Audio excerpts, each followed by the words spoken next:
Kisah nyata kali ini akan membuat kalian terharu. Seorang janda dan juga mantan TKW ditinggal meninggal suami dan banyak utang. Dalam satu hari menjadi jutawan, tonton sampai akhir. Sebelum ke kisahnya, absen dulu dari mana kalian tinggal. Isi di kolom komentar. Tahun 2004, di sebuah rumah sederhana yang terbuat dari kayu jati dan bambu di Jombang, Sri, seorang ibu muda berusia 28 tahun, berdiri di ambang pintu. Matanya yang biasanya cerah kini berkaca-kaca, memantulkan sinar matahari pagi yang terasa dingin. Di sampingnya, dua anaknya yang masih kecil, Budi 5 dan Ayu 3, memeluk kakinya dengan erat, seolah tak ingin melepaskannya. Mereka tidak tahu bahwa pelukan ini adalah awal dari perpisahan panjang. Suaminya, seorang petani yang berjuang keras dengan hasil panen yang tak menentu, hanya bisa menunduk, tak kuasa menahan air mata yang menetes membasahi tanah. Ia merasa tak berdaya melihat istrinya harus pergi. Beban ekonomi yang kian menekan membuat Sri mengambil keputusan yang paling berat dalam hidupnya. Setiap hari, ia melihat tumpukan tagihan yang tak mampu ia bayar. Ia mendengar perut anak-anaknya yang berbunyi kelaparan. Dan ia melihat suaminya yang semakin kurus karena memikirkan nasib keluarga. Ia sadar, jika ia tetap tinggal, hidup mereka tidak akan pernah berubah. Merantau ke negeri seberang, sebuah pilihan yang terdengar menakutkan, adalah satu-satunya harapan untuk mengubah nasib mereka. Australia, sebuah benua yang terasa begitu jauh, adalah tujuan satu-satunya. Sri hanya tahu Australia dari cerita-cerita tetangganya yang sudah lebih dulu merantau.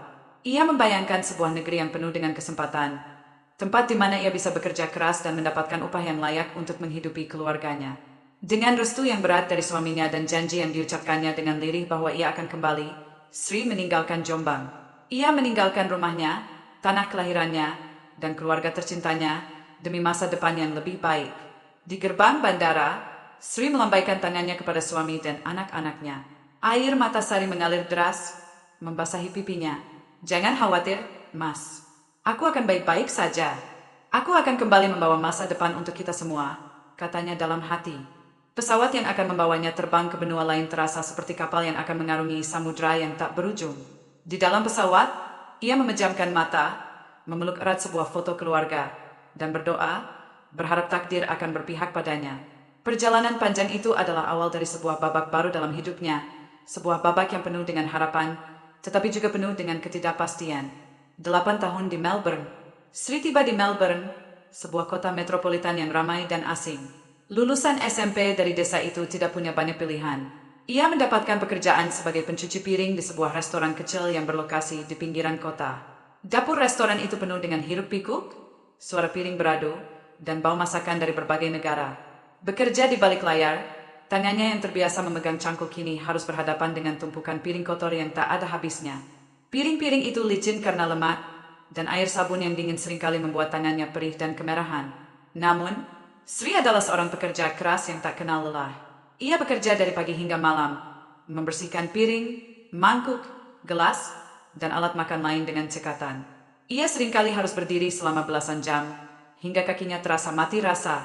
Setiap tetes keringatnya, setiap rasa perih di tangannya, ia jadikan motivasi. Ia selalu mengingat wajah anak-anaknya di rumah, dan bayangan mereka tersenyum bahagia adalah satu-satunya penyemangatnya. Pemilik restoran itu adalah Mike, seorang pria parubaya keturunan Yunani yang baik hati. Mike melihat kegigihan dan ketulusan hati Sri. Ia tidak pernah memarahi Sri, justru seringkali memberinya waktu istirahat tambahan. Mike memiliki seorang putra bernama James, yang saat itu berusia 24 tahun, 4 tahun lebih muda dari Sri. James, yang merupakan mahasiswa jurusan manajemen, sering membantu ayahnya di restoran setelah pulang kuliah. James bertanggung jawab atas bagian depan restoran, mulai dari melayani pelanggan hingga mengurus kasir. Sri dan James jarang berinteraksi, namun mereka sering berpapasan di dapur. James akan mengantarkan tumpukan piring kotor, dan Sri akan mengambilnya dengan senyum kecil di wajahnya. Meskipun hanya sekilas, James selalu merasa jantungnya berdebar setiap kali melihat Sri. Ia melihat bagaimana Sri tersenyum saat berbicara di telepon dengan anak-anaknya di Indonesia, dan ia melihat bagaimana Sri bekerja tanpa mengeluh, meskipun pekerjaannya sangat melelahkan. Bagi James, Sri adalah sosok wanita yang kuat, tulus, dan penuh kasih, jauh berbeda dari wanita-wanita muda di sekitarnya yang hanya peduli pada penampilan dan kesenangan. Perasaan yang terpendam. Selama 8 tahun Sri bekerja di sana, ia menjadi bagian tak terpisahkan dari rutinitas restoran, dan selama 8 tahun itu pula, James diam-diam mengamati dari kejauhan. Ia tak pernah melewatkan satupun momen saat Sri tersenyum kecil. Entah itu karena berhasil membersihkan tumpukan piring yang sangat banyak atau saat ia menerima telepon dari Indonesia. James, yang tumbuh dalam keluarga yang berkecukupan dan lingkungan yang serba cepat, menemukan ketenangan dan keindahan pada sosok Sri. Ia melihat bagaimana Sri bekerja keras tanpa mengeluh. Tangannya yang perih karena air sabun tidak pernah membuatnya mengeluh. James melihat bagaimana Sri akan duduk di sudut dapur saat istirahat, matanya menerawang jauh, seolah sedang berbicara dengan seseorang yang sangat ia rindukan. Ia tahu, Sri adalah seorang ibu yang jauh dari anak-anaknya, dan rasa haru itu membuat perasaannya semakin dalam. Sri, bagi James, bukan hanya seorang pekerja, melainkan sebuah simbol kekuatan, ketulusan, dan cinta yang tak terbatas. James jatuh cinta pada Sri, tetapi tidak pernah berani mengungkapkannya. Perasaan itu terasa seperti rahasia yang terlalu besar untuk ia tanggung sendiri. Ia tahu, ada jurang yang sangat lebar di antara mereka. Perbedaan usia yang 4 tahun, perbedaan status antara anak majikan dan pekerja rendahan, dan yang paling utama, perbedaan budaya yang begitu jauh. James membayangkan, bagaimana mungkin orang tuanya akan menerima Sri? Bagaimana mungkin ia bisa mengungkapkan perasaannya pada Sri, yang sudah memiliki keluarga di kampung halamannya? Perasaan itu pun ia pendam di dalam hatinya. Ia mencoba menutupi perasaannya dengan bersikap profesional, hanya berinteraksi seperlunya. Kadang, ia sengaja menyantarkan piring kotor ke dapur hanya untuk bisa melihat Sri, meskipun ia tahu itu sangatlah tidak profesional. Ia hanya bisa memendam cinta itu di dalam hatinya, tanpa berani melangkah lebih jauh, karena ia tidak ingin merusak hubungan Sri dengan keluarganya. Sri sendiri, dengan fokus penuh pada keluarga dan pekerjaannya, tidak pernah menyadari perasaan James. Baginya, James hanyalah anak dari majikannya yang baik hati yang selalu memperlakukannya dengan hormat. Kepulangan dan duka. Tahun 2012, setelah 8 tahun lamanya berjuang di negeri orang, Sri akhirnya memutuskan untuk kembali. Hatinya membuncah oleh kebahagiaan dan kerinduan yang telah lama ia pendam. Di benaknya, dia membayangkan sebuah reuni yang manis, di mana ia bisa memeluk erat anak-anaknya yang kini telah tumbuh dewasa. Ia membawa serta koper yang penuh dengan oleh-oleh, dan sebuah tas berisi tabungannya yang lumayan banyak, hasil dari kerja kerasnya selama 8 tahun. Uang itu rencananya akan ia gunakan untuk membeli sebidang tanah, membangun rumah yang lebih layak, dan membiayai sekolah anak-anaknya. Ia yakin masa depan cerah sudah menanti. Kepulangannya disambut sukacita oleh seluruh keluarga. Budi dan Ayu, yang kini sudah remaja, menyambutnya dengan pelukan hangat. Suaminya, walaupun terlihat lebih kurus dan lesu, tersenyum bahagia melihat istrinya pulang. Kebahagiaan itu, sayangnya, tidak bertahan lama. Perlahan tapi pasti, senyum di wajah suaminya memudar, digantikan oleh batuk-batuk yang semakin sering dan kondisi tubuh yang semakin lemah. Suaminya ternyata telah lama mengidap penyakit kronis, yang disembunyikannya dari Sri agar tidak menambah beban pikiran istrinya. 3 tahun setelah Sri kembali, suaminya meninggal dunia. Sri kembali terpuruk dalam duka yang mendalam. Kebahagiaan yang baru saja ia rasakan kini berubah menjadi kesedihan yang tak berujung. Sri kini berusia 46 tahun dan harus membesarkan kedua anaknya seorang diri. Ia adalah seorang janda yang harus menanggung semua beban keluarga. Ia merasa takdir seolah mempermainkannya. Saat ia berjuang di negeri orang, suaminya ternyata berjuang sendirian melawan penyakit. Sekarang, ia harus kembali berjuang, namun kali ini tanpa kehadiran sang suami. Ia mengubur semua mimpinya untuk membangun rumah baru, dan fokus pada satu-satunya hal yang paling penting, anak-anaknya. Ia harus kuat demi anak-anaknya. Terjerat utang. Duka yang mendalam belum sempat terobati, Sri harus menghadapi kenyataan pahit lainnya. Ternyata, suaminya yang sakit-sakitan meninggalkan utang sebesar 150 juta rupiah. Jumlah yang sangat besar bagi Sri. Bahkan nyaris tidak masuk akal untuk ukuran seorang janda dengan 2 anak yang hanya bermodal tabungan dari kerja keras 8 tahun sebagai pencuci piring. Utang itu berasal dari pinjaman suaminya kepada rentenir untuk membiayai pengobatan dan biaya hidup saat Sri tidak ada. Dengan air mata yang terus mengalir, Sri menggunakan semua tabungannya untuk membayar sebagian utang, tetapi itu masih jauh dari kata lunas. Bahkan setelah semua uangnya habis, sisa utangnya masih terasa seperti gunung yang tak bisa didaki. Untuk menyambung hidup dan berusaha membayar sisa utang yang mencekik, ia membuka jasa laundry kecil-kecilan di depan rumahnya. Ia menggunakan sisa uang yang sedikit untuk membeli mesin cuci bekas dan setrika, serta detergen dan pewangi. Usaha itu ia jalankan dengan penuh semangat, berharap bisa mendapatkan uang yang cukup. Namun, kenyataan jauh lebih pahit. Penghasilannya dari jasa laundry itu sangat kecil. Dengan banyaknya pesaing dan sedikitnya pelanggan, ia hanya bisa menghasilkan beberapa lembar uang setiap harinya. Uang itu hanya cukup untuk makan, dan tidak ada sisa sama sekali untuk membayar utang. Utang-utang itu terus menggunung, sementara para debt collector semakin sering datang menagih. Sri merasa terperosok ke dalam lubang yang lebih dalam, dan ia tidak tahu bagaimana cara keluar dari sana. Kehidupan penuh hinaan. Hidup Sri semakin merana. Duka yang tak kunjung usai, ditambah beban utang yang menggunung, membuat kehidupannya terasa seperti neraka. Ia tidak hanya berjuang melawan kemiskinan, tetapi juga melawan pandangan sinis dari tetangga dan, yang paling menyakitkan, cacian dan hinaan dari para debt collector yang tak kenal ampun. Hampir setiap minggu, 2 kali dalam seminggu, rumahnya yang sederhana didatangi oleh orang-orang bertubuh besar dengan tatapan tajam. Mereka tidak segan-segan membentak, mengancam, dan melontarkan kata-kata pedas di depan anak-anaknya. Mana uangmu, Sri? Jangan pura-pura miskin. Kamu cuma bisa foya-foya di Australia tapi tidak bisa bayar utang suamimu. Atau, kamu ini cuma bisa punya utang, tapi tidak bisa bayar. Dasar tidak tahu malu. Kata-kata itu sudah menjadi makanan sehari-hari bagi Sri. Anak-anaknya, Budi dan Ayu, yang kini sudah beranjak dewasa, seringkali hanya bisa menunduk malu dan bersembunyi di balik pintu, tidak berani menghadapi para penagih utang itu. Hati Sri sakit, air matanya tak pernah kering. Setiap hinaan yang ia dengar terasa seperti cambuk yang menghantam harga dirinya. Ia merasa hidupnya sudah hancur, tidak ada lagi harapan. Ia seringkali bertanya pada dirinya sendiri, mengapa takdir seolah begitu kejam padanya? Ia sudah bekerja keras, berkorban jauh dari keluarga, namun mengapa ia harus kembali ke titik terendah dalam hidupnya? Ia merasa lelah, sangat lelah, tetapi ia tahu ia harus bertahan. Demi anak-anaknya, ia harus tetap berdiri tegak, meskipun kakinya gemetar dan hatinya hancur. Ia tidak ingin anak-anaknya melihat ibunya menyerah. Di balik setiap tangisan yang ia sembunyikan di bantal saat malam hari, tersimpan sebuah tekad yang tak bisa dipadamkan. Ia harus berjuang sampai titik darah penghabisan. Perjalanan takdir. Di sisi lain dunia, di Melbourne, James kini berusia 42 tahun. Ia telah mengambil alih bisnis keluarga, mengelola restoran ayahnya dengan sukses besar.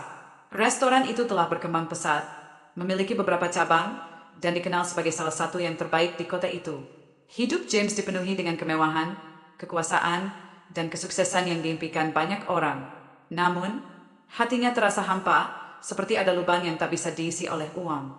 Selama bertahun-tahun, James tidak pernah bisa melupakan Sri. Bayangan Sri yang tersenyum tulus di dapur restoran selalu hadir di benaknya. Ia menyesal, mengapa dulu ia begitu pengecut?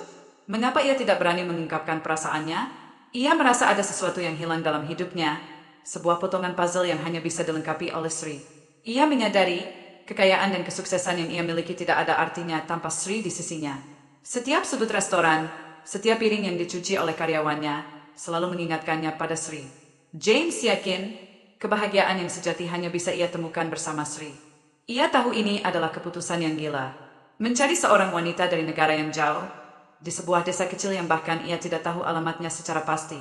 Namun, ia merasa takdir sedang memberinya kesempatan kedua. Ini bukan lagi soal cinta remaja, melainkan sebuah keyakinan yang mendalam. James merasa, jika ia tidak mencari Sri, ia akan menyesal seumur hidupnya. Pencarian di negeri seberang. Dengan tekad yang bulat, James memutuskan untuk pergi ke Indonesia. Di tahun 2023, ia meninggalkan semua kemewahan di Australia dan memulai pencarian yang terasa mustahil. Ia hanya tahu nama desa Sri, Jombang. Berbekal alamat lama dan kenangan yang kabur, James menjelajahi kota dan desa di Jombang. Ia tidak menyewa pemandu. Ia ingin mencarinya sendiri, mengikuti insting dan hatinya. Ia mengunjungi berbagai kantor kepala desa, menanyakan tentang seorang wanita bernama Sri yang pernah menjadi TKI di Australia. Namun, banyak dari mereka yang tidak mengenalinya atau sudah lupa. James tidak menyerah. Ia terus berjalan dari satu desa ke desa lain, dari satu warung kopi ke warung kopi lain. Banyak yang mengira ia orang asing yang tersesat, datang untuk berlibur, atau bahkan gila karena mencari seseorang yang tidak jelas. Kamu yakin dia masih di sini, Mas? Tanya seorang penjual kopi, bingung melihat pria bule yang terus-menerus menunjukkan foto Sri yang sudah lusuh. James hanya tersenyum. Saya yakin, Pak. Saya harus menemukannya, jawabnya dengan bahasa Indonesia yang patah-patah. Pencariannya seringkali menemui jalan buntu. Ada yang memberinya alamat palsu, ada yang menipunya, tetapi James tetap gigih. Ia bahkan pernah tidur di terminal bus karena kehabisan uang dan tidak menemukan penginapan yang layak. Namun, di setiap langkah yang ia ambil, ia selalu teringat pada senyum Sri. Senyum itu yang memberinya kekuatan untuk terus melangkah. Setelah hampir sebulan mencari tanpa hasil, ia hampir menyerah. Ia duduk di sebuah taman kota, memandangi foto Sri yang sudah lusuh di tangannya. Tiba-tiba, seorang kakek tua yang duduk di bangku sebelah menyapanya. "Kamu mencari siapa, Nak?" tanyanya. James menunjukkan foto Sri, dan kakek itu tersenyum. "Oh, Sri, saya mengenalnya. Dia janda, suaminya meninggal beberapa tahun lalu. Kasihan sekali, dia terlilit utang dan sering didatangi debt collector.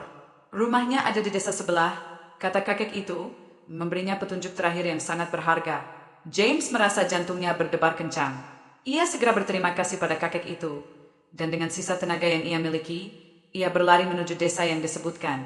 Langkahnya cepat, dipenuhi oleh harapan dan rasa cemas. Ia tidak tahu apa yang akan ia temukan di sana, tetapi ia tahu ia harus menemuinya. Takdir mempertemukan. Setelah perjalanan panjang yang penuh dengan lika-liku, James akhirnya tiba di sebuah desa kecil yang sepi. Ia melihat sebuah rumah sederhana dengan papan nama bertuliskan Laundry Sri yang sudah kusam. Pintu rumahnya terbuka, dan di teras, ia melihat seorang wanita duduk di depan tumpukan pakaian kotor yang menggunung.